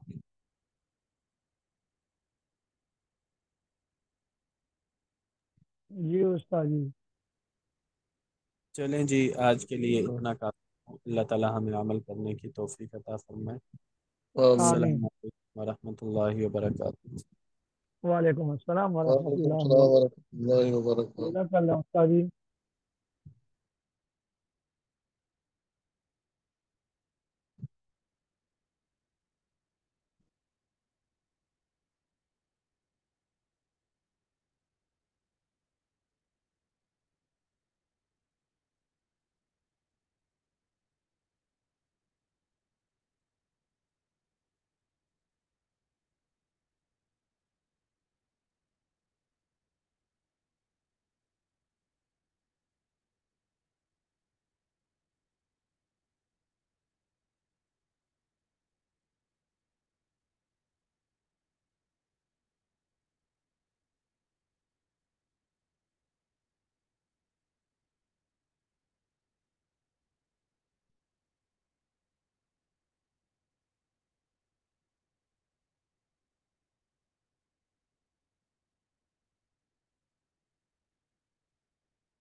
السلام علیکم ورحمۃ اللہ وبرکاتہ۔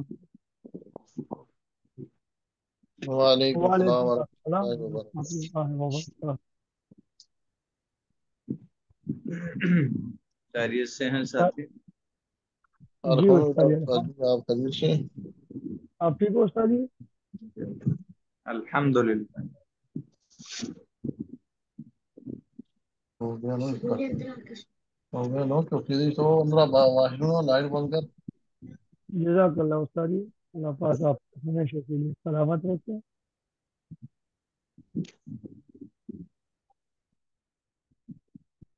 اچھا جی،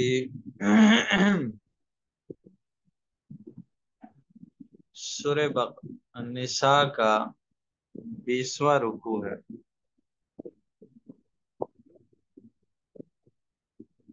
جیسا کہ سابقہ رکوع جو ہم نے 2 پڑھے ہیں ان کے اندر سوائے 2 احکام والی آیات کے اللہ رب العزت نے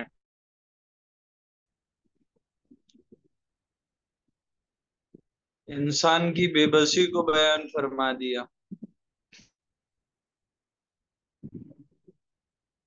شکر گزاری سے چلتے رہو گے تو اللہ رب العزت کے انعامات اور احسانات جو ہیں، نوازشیں، وہ بندے پر ہوتی رہیں گی.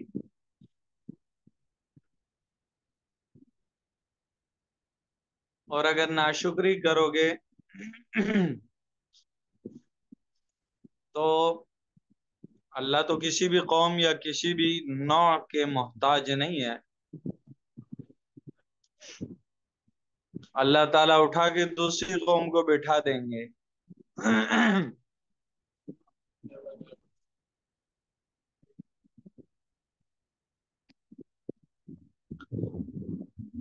تو انسان کی بے بسی یہ ہے کہ وہ ہر لمحے میں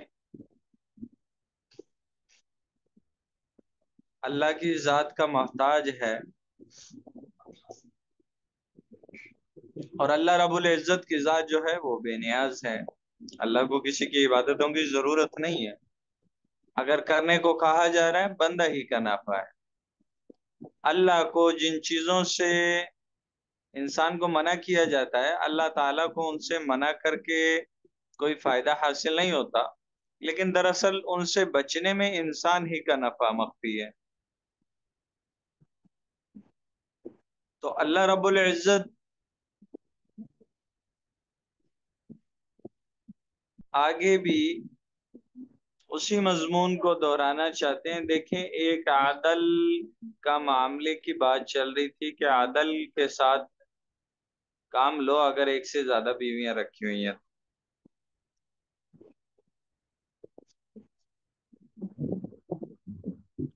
تو عدل صرف اسی معاملے میں نہیں ہے، بلکہ اعتدال اور عدل ایک ایسی چیز ہے جس سے ہر معاملہ، زندگی کا ہر مرحلہ خوبصورت چلا جاتا ہے.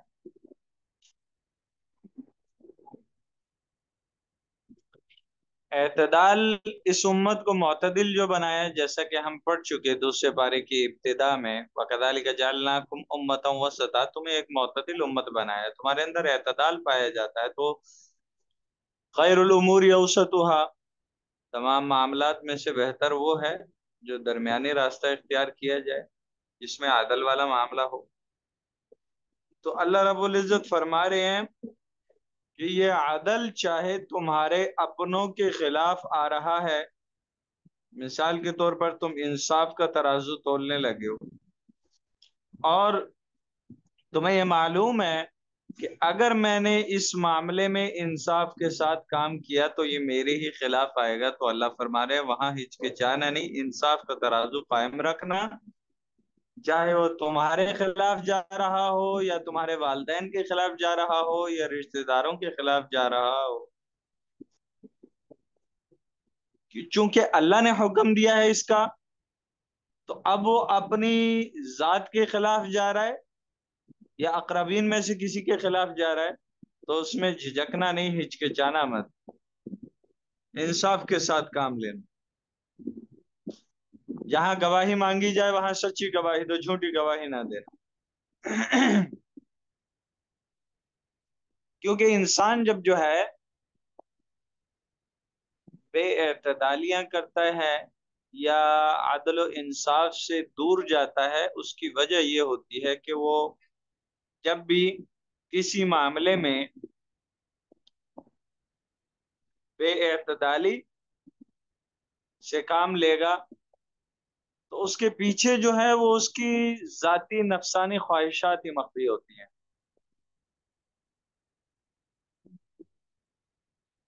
چونکہ انسان کی طبیعت فطرت اسلام پر بنی ہے، اور اسلام ہی کی فطرت پہ جو احکام اسلام کے ہیں دراصل ان کو ماننے میں اس کو ذاتی طور پہ انسان کو سکون ملتا ہے، لیکن دراصل وہ ان سے اعراض کیوں کرتا ہے، بدلتا کیوں ہے؟ اس کی وجہ یہ ہے کہ اپنی نفسانی خواہشات کا متبع بن جاتا ہے. اسی کو اللہ رب العزت یہاں بیان فرمانا چاہ رہے ہیں. بسم اللہ الرحمن الرحیم. یا ایہا الذین آمنو، اے وہ لوگو جو ایمان لے کر آئے ہو، کونو قوامین، ہو جاؤ کھڑے، قائم رہنے والے، بالقسط، انصاف پر، یعنی انصاف پر قائم رہو. انصاف کی رسی کو مضبوطی سے تھامو، انصاف کی رسی کو نہ چھوڑنا، ہر معاملے میں انصاف کے ساتھ کام لینا.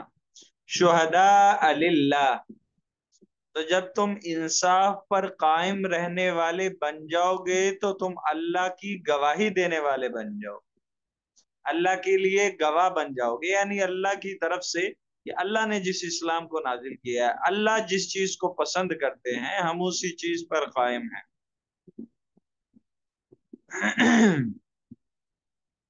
تو یعنی جو چیزیں، جو احکام، جو کتاب، جو انبیاء اور ان انبیاء کے جو مقاصد ہیں، وہ ساری کی ساری چیزیں لوگوں کے سامنے ایک اچھی امیج کے طور پہ تب ظاہر ہوں گی جب آپ جو ہے انصاف پر قائم ہوں گے.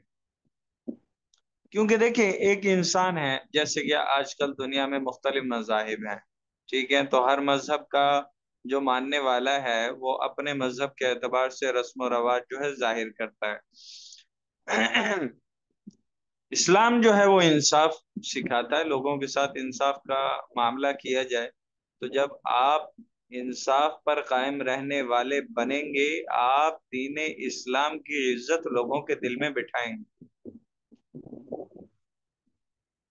تو گویا کہ آپ اپنے عمل کے ذریعے سے گواہی دے رہے ہو کہ ہمارا یہ جو عمل، جو سامنے والے مخاطب کو اتنا متاثر کر سکتا ہے، یہ عمل دراصل ہمارے رب کی طرف سے ہے، ہمارے خالق کی طرف سے ہے، جس نے اس دین کو ہم پر نازل کیا کہ اس دین پر ہم عامل بن کر 100% عمل کرنے والے بن کر آپ لوگوں کے سامنے ایک عزت دار اور ایک اچھی امیج جو ہے پیش کر رہے ہیں، کہ اسلام کی اچھی صورت پیش کر رہے ہیں. یہ مراد ہے شہداء للہ سے.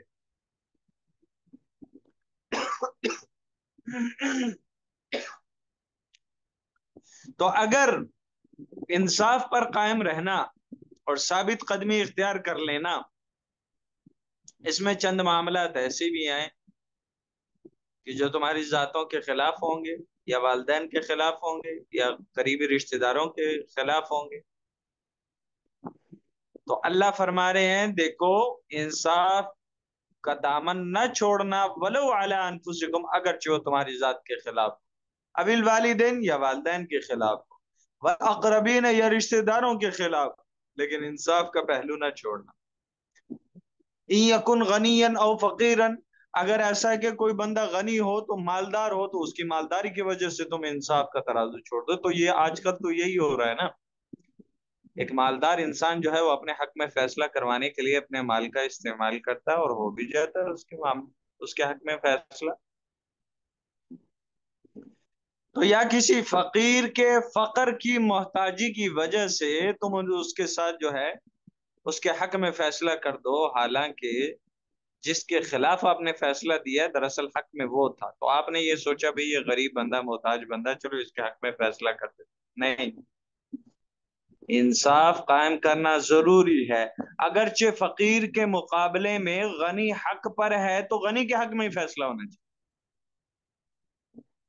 اور اگر اس کا برعکس معاملہ کر دیا جائے کہ اگر فقیر جو ہے وہ حق پر ہے تو مالدار کی مالداری کی وجہ سے اس کے خلاف، اس کے حق میں فیصلہ نہیں ہونا چاہیے، بلکہ اس کے خلاف ہی فیصلہ ہونا چاہیے، کیونکہ وہ ناحق ظلم کر رہا ہے. یکن غنی، اگر کوئی غنی ہے تو اس کے غنا کی وجہ سے اس کے حق میں فیصلہ نہ دینا، ٹھیک ہے، بلکہ انصاف کے ساتھ کام لینا. ان میں سے چاہے مالدار حق پر ہے تو مالدار کے حق میں فیصلہ ہونا چاہیے، محتاج حق پر ہے، فقیر حق پر ہے تو اس کے حق میں فیصلہ ہونا چاہیے. واللہ اولی بہما، تم یہ سمجھتے ہو کہ فقیر کو اس کے فقر کی وجہ سے اس کے حق میں فیصلہ کر دینا، یا مالدار کو اس کی مالداری کی وجہ سے اس کے حق میں فیصلہ کر دینا، یہ ان کے ساتھ خیر خواہی والا معاملہ ہے۔ فاللہ اولا بہما، اللہ ان کے ساتھ زیادہ خیر خواہ، تم سے زیادہ خیر خواہ تو اللہ کی ذات ہے، اسی لیے تو اللہ نے وہ احکام نازل کیے ہیں جو ان کے لیے فائدہ مند ہیں، دنیاوی اعتبار سے بھی اور اخروی اعتبار سے بھی۔ فلا تتبعوا الهوى ان تعدلوا، تو تم خواہشات کی اتباع نہ کرنا اس بات میں کہ تم انصاف کرو، یعنی انصاف کے معاملے میں اپنی خواہشات کی پیروی نہ کرنا۔ فلاں نے مجھے 1,00,000 روپے دے دیا ہے تو میں وہ 1,00,000 روپے جو ہے اپنے پاس رکھ کے اور اس کے حق میں فیصلہ دے دوں، اگرچہ وہ بندہ سامنے والا جس نے آپ کو رشوت دی ہے وہ ناحق ظلم کر رہا ہے، وہ غلطی پر ہے۔ تو اگر آپ اس مال کو لے کے انصاف کا دامن چھوڑو گے تو آپ اپنی خواہشات کے اتباع کی وجہ سے آپ نے اسلام کا ایک حکم توڑا ہے، تو اس کا وبال آپ پر ہوگا۔ وَإِن تَلْوُوا أَوْ تُعْرِضُوا، اگر تم انصاف کرنے کے معاملے میں ان تلوو، اگر تم اپنی زبان دباؤ گے، یعنی باتوں کو گول مول کرنے کی کوشش کرو گے، یا جہاں حق بولنا ہے وہاں حق نہیں بولو گے، خاموش ہو جاؤ گے، یہ زبان دبانے سے مراد یہی ہے۔ او تعرضوا، یا تم اعراض کرو گے، یعنی ایک مثال کے طور پر ایک شخص کے پاس 2 آدمی آئے، کہتا ہے جی اس نے میرے خلاف جو ہے دعویٰ کیا ہے کہ میں نے اس کے پیسے دینے ہیں، ٹھیک ہے، اور جبکہ دوسرا شخص کہہ رہا ہے ہاں میں نے اس کے پیسے نہیں دینے ہیں، اور یہ دعویٰ کر رہا ہے کہ مجھے اس کے پیسے دینے ہیں، ٹھیک ہے۔ اب جو بندہ یہ کہہ رہا ہے کہ میں نے اس کے پیسے نہیں دینے، وہ غلطی پر ہے، اس نے پیسے لیے تھے۔ اب جو مطالبہ کرنے والا اس سے مطالبہ کر رہا ہے وہ بھی دعویٰ کر رہا ہے، لیکن جس نے پیسے دینے ہیں وہ اپنے حق میں فیصلہ کروانے کے لیے آپ کو کوئی لالچ دیتا ہے، یا آپ کے کوئی قریبی بندہ ہے، اپنا تعلق ہے، یا آپ کا اس کے ساتھ کوئی مفاد وابستہ ہے،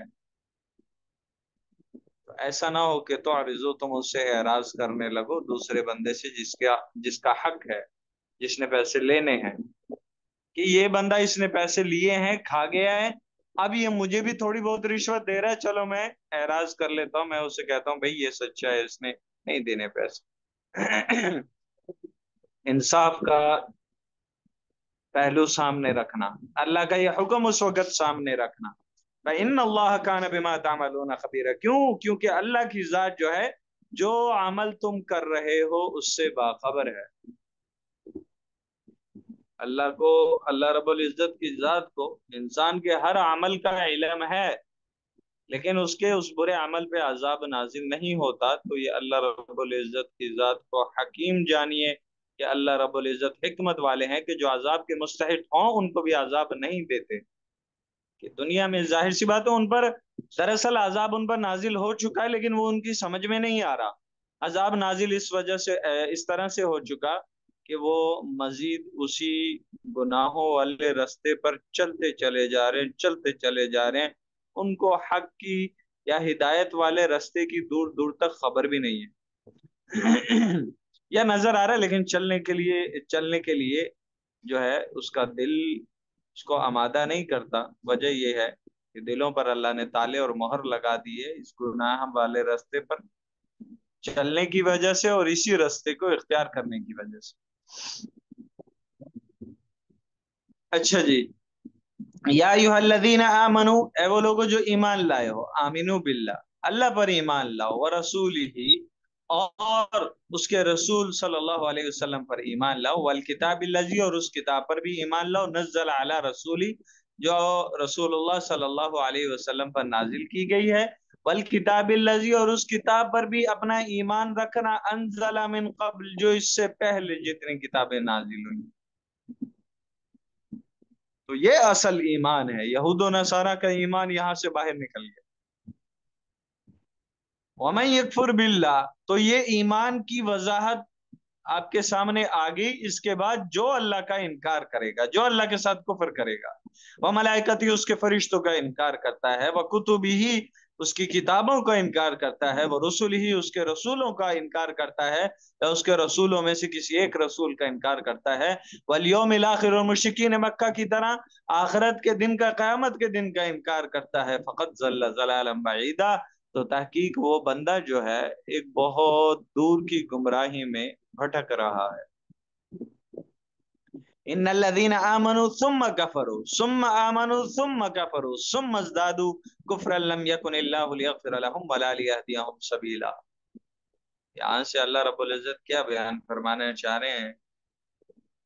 مفسرین حضرات فرماتے ہیں کہ یہ آیت جو ہے وہ یہودیوں کے بارے میں نازل ہوئی ہے، اور علامہ ابن سیوطی رحمہ اللہ ان کا بھی یہی مذہب ہے، وہ بھی یہی فرماتے ہیں کہ یہ آیت یہودیوں کے بارے میں نازل ہوئی۔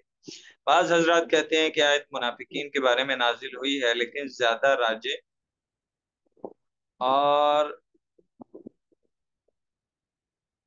زیادہ صحیح یہی معلوم ہوتا ہے کہ یہ یہودیوں کے بارے میں نازل ہوئی ہے۔ بہرحال جنہوں نے منافقین کے بارے میں یہ فرمایا ان کے بھی ترجیحات زیادہ ہیں، تو اس کو بین بین والا معاملہ کر سکتے ہیں، یعنی برابر ہے دونوں طرف، دونوں مصداق بن سکتے ہیں اس کا۔ کیسے؟ ان الذین آمنوا، بے شک وہ لوگ جو ایمان لے کر آئے، ثم کفروا، پھر انہوں نے کفر کیا، وہ کافر ہو گئے، ثم آمنوا، پھر وہ ایمان لائے، ثم کفروا، پھر وہ کافر ہو گئے۔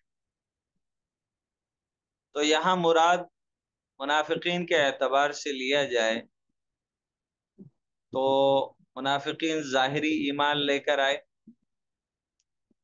اس کے بعد کافروں میں جا ملے تو وہ کافر ہو گئے، ثم آمنو، پھر ان کو ایمان کی یاد ہے آپ حضرات کو، میں نے آپ حضرات کو شروع میں یکاد البرق یخطف ابصارہم کے درمیان ان آیات کے تحت تفسیر میں ایک منافق کی قسم بتائی تھی کہ جو ظاہری طور پر کہتے ہیں کہ ہم ایمان لے کر آ گئے ہیں، اس کے بعد جب ان کو کوئی نفسانی خواہشات ٹکراتی ہیں تو پھر وہ اس پر چلنے لگتے ہیں، پھر صحابہ کی مجلس میں آتے ہیں، ایمان افروز واقعات اور باتیں سنتے ہیں، پھر دل سے ارادہ کر لیتے ہیں کہ ہم جو ہے ایمان لے کر آئیں گے، اب آئندہ سے ہم پکے مسلمان بن کر رہیں گے۔ اور اس کے بعد پھر کیا ہوتا ہے کہ پھر وہ لوگ جب نفسانی خواہشات آڑے آتی ہیں تو پھر کفر ہی کی طرف چلنے لگتے ہیں۔ تو ان لوگوں کے بارے میں، ایسے منافقین کے بارے میں یہ آیت بالکل بعینی ہی صادق آتی ہے۔ ان الذین آمنوا، بے شک وہ لوگ جو ایمان لے کر آئے، ثم کفروا، پھر وہ کافر ہو گئے جب نفسانی خواہشات ٹکرائیں، ثم آمنوا، جب صحابہ کی مجالس میں بیٹھے تو ثم آمنوا، پھر ایمان لے آئے، ثم کفروا، پھر خواہشات ٹکرائیں تو پھر کافر بن گئے۔ تو اللہ تعالیٰ فرما رہے ان کے اس عمل کی وجہ سے اللہ کی طرف سے جو عذاب ان کو دنیا میں ملا، ثم ازدادوا کفرا، پھر وہ کفر میں بڑھتے چلے گئے، پھر وہ علی الاعلان کافر ہو گئے، منافق نہ رہے، علی الاعلان کافر ہو گئے۔ تو اللہ فرما رہے لم یکن اللہ لیغفر لهم، اللہ ایسا نہیں ہے کہ ان کو بخش دے گا، ولا لیہدیہم سبیلا، اور نہ انہیں جو ہے سیدھے راستے کی ہدایت کی جائے گی۔ گویا کہ ولا لیہدیہم صراطا سبیلا، کہ نہ اللہ رب العزت ان کو ہدایت دے گا، نہ ان کی رہنمائی فرمائے گا سیدھے راستے۔ تو یہ وہ لوگ ہیں جنہوں نے اسلام کو مذاق بنا رکھا کہ صبح کو، اور دوسری بات یہ کہ اگر اس آیت کا مصداق ہم یہودیوں کو بناتے ہیں، ٹھیک ہے، موسیٰ علیہ السلام پر ایمان لے کر آئے، اس کے بعد نافرمانی اس کی بچڑے کی عبادت کر کے کافر ہو گئے، اس کے بعد جو نبی آیا، جو اس کا واقعہ ہم نے آخر میں پڑھا تھا، دوسرے پارے کے آخر میں، علم تر الی الذین خرجوا، اس آیت کے تحت ان نبی پر بھی ایمان، مختلف انبیاء علیہ الصلوۃ والسلام پر ایمان لے کر آتے رہے، اس کے بعد پھر کافر ہو جاتے تھے۔ تو یہ ان کا عمل، اس اعتبار سے ان کے اس عمل کے اعتبار سے آیت جو ہے ان پر بھی صادق ہو جاتی ہے۔ تو اللہ فرما رہے ہیں ثم ازدادوا کفرا، وہ لوگ بھی کفر میں بڑھتے رہے۔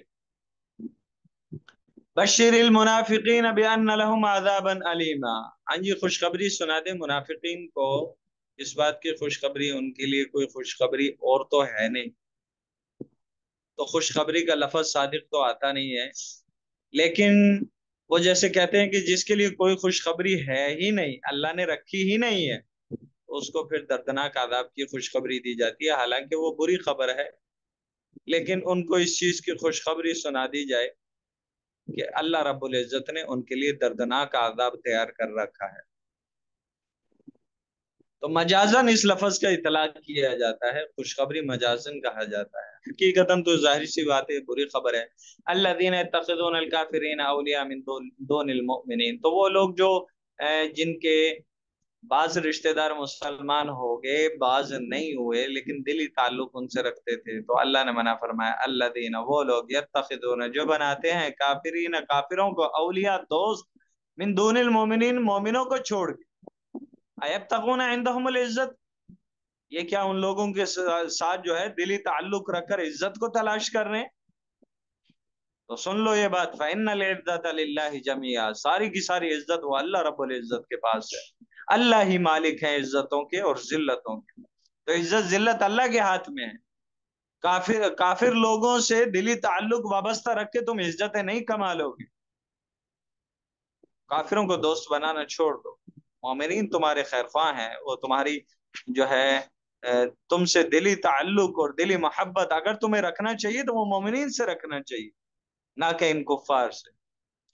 وقد نزل عليكم في الكتاب ان اذا سمعتم آیات اللہ یکفر بها ويستهزأ بها فلا تقعدوا معهم، اللہ فرما رہے ہیں، اللہ جو ہے کتاب میں، اس قرآن مجید میں تم پر نازل کر چکا ہے، بتا دیا، یعنی پہلے یہ بات تمہیں بتائی جا چکی ہے، ان اذا سمعتم، کہ جب بھی تم کسی محفل میں بیٹھے ہو اور جب تم سنو آیات اللہ، اللہ کی آیات کو، یکفر بہا، کہ ان کا انکار کیا جا رہا ہے، ویستہزأ بہا، یا ان کا مذاق اڑایا جا رہا ہے، ان کا انکار کیا جا رہا ہے اور ان کا مذاق اڑایا جا رہا ہے، فلا تقعدوا معهم، ایسے لوگوں کے ساتھ مت بیٹھو،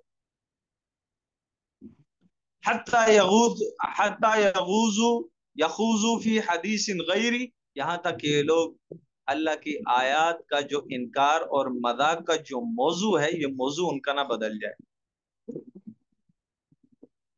اگر تم ان کے درمیان بیٹھے رہتے ہو تو اللہ کی طرف سے جو تمہارے لیے حکم ہوگا، انکم اذا مثلہم، کہ اس صورت میں، اس معاملے میں تم بھی ان جیسے شمار ہو، اگر اللہ کے اس حکم کی فرما برداری نہ کی تم بھی ان جیسے ہی بن جاؤ گے، کیونکہ جیسی سنگت ویسی رنگت، جو لوگ اللہ کی آیات کا اپنی مجالس میں انکار کرتے ہیں اور ان کا مذاق بناتے ہیں، تو ان کے ساتھ تم اگر بیٹھو گے